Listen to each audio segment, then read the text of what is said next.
PRC, quality service since 1972. Repairing TVs, console stereos, electronic musical instruments, pinball machines, arcade games, and more. Call 836-0454. This is James Spann. You've clicked onto the Weather Xtreme video. This is for Thursday, the 23rd of October. Big changes coming up, a good soaking. We've got the coldest air of the season on the way, a lot to talk about. So let's get right to it, and we'll start with some Skycam images. And as I have been doing in recent days, I captured these right about 6 o'clock yesterday afternoon as the sun was going down. That's the Cullman Skycam. And again, what a nice-looking sky there. And right there on the horizon, you can see the Sacred Heart Church steeples. The Skycam in Cullman is a little east of downtown on Highway 278 at the water treatment facility there. Nice shot there from Gadsden. Got the sun right on the horizon there. And again, you can see those clouds were moving in last night. And this morning, there's what Birmingham looks like at 5 o'clock, looking north from the top of the Daniel Building. Wow. You know, we're not in summer anymore. Looking at that. What a storm. A whopper of a bowling ball, upper low, that sent it over Kansas this morning. Temperatures are awfully cold behind that thing. We've got readings, just below freezing all over the Rockies, and a little surge of milder air coming up through Mississippi and parts of Alabama this morning. Temperatures not nearly as cool as recent mornings, but we also note the wedge. See the cold air over New England? And notice how it's beginning to drain down into the Carolinas. And that'll be moving in here from the east. So in the short term, we'll be dealing with the wedge and with rain falling. It's going to be a kind of a cold and wet day tomorrow with temperatures in the 50s all day with rain falling. Of course, with that big storm over the nation's heartland, we've still got winter storm warnings up for parts of Nebraska and Kansas, where they could see up to 6 inches of snow storm total. Maybe a bit more in a few spots there directly underneath that cold core upper low. Rain expected. The numbers are coming up. The latest guidance now kind of suggesting 2-inch rains around here.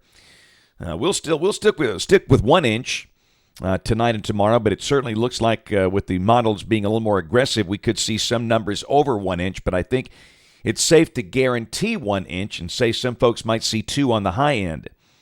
Let's take a look at the GFS. First off, the radar quickly. There's a look at the radar at 5:15 this morning, and quite frankly, that rain is coming in a little ahead of schedule. We had talked about the possibility of a shower this afternoon. Well, it's raining right now at 5 o'clock in this morning over, from Utah down to York and Livingston, back up to Aliceville. So certainly looks like this thing is kicking off early.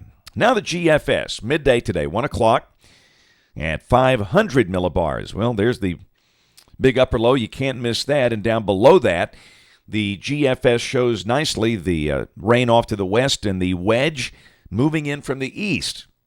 Should be a bit cooler today with highs in the 60s. And, of course, the farther east you go, the cooler it gets with a wedge. And then tomorrow, that's your big dynamic forcing. The trough rotates through here. And down below that, it will be a wet day. Widespread rain tonight, widespread rain tomorrow.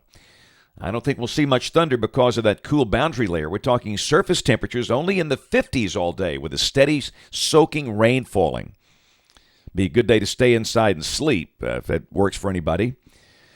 The models are beginning to suggest that the rain will be ending by about 6 o'clock in the evening, so we've got a chance now that the high school football games will be played with no rain, but boy, the fields are going to be a big mess from that all-day rain. Saturday, starting off the weekend, the system lifts out to the northeast. And let's take a look down below. Of course, we go dry. The sky becomes mostly sunny.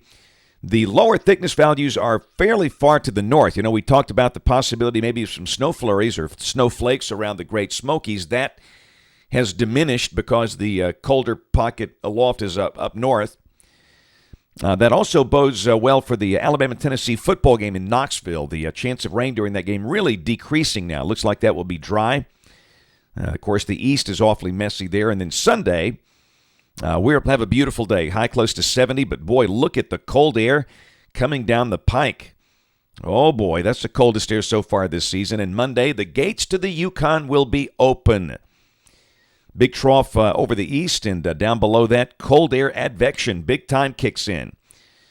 Based on that, we will not see 60 on Monday. Strong north winds develop. It will be a very chilly day. Tuesday, Same deal now. Understand, Tuesday morning, I don't think we see frost because it's going to be windy, and we've still got cold air blowing in here. And again, Tuesday, I don't think we see 60. Highs only in the 50s, and that's almost, it is 15 degrees below average.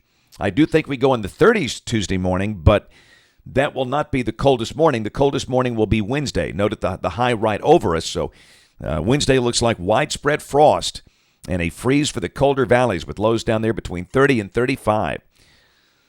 And then Thursday of next week, the air begins to moderate and the sky will stay mostly sunny. And at the end of the forecast on the 7th of November, another big old bowling ball out there over Kansas City. And, this time with no wedge and warm air, that could mean strong to severe storms if that happens. And, of course, we all know that this is voodoo, but it's certainly possible. That's it for the Weather Extreme video this morning. We'll have notes on the blog. The next video here by 3:30 today. And, of course, we invite you to watch us on television this evening, ABC 3340 News at 5, 6, and 10. Again, thanks for watching. Have a wonderful day, and God bless.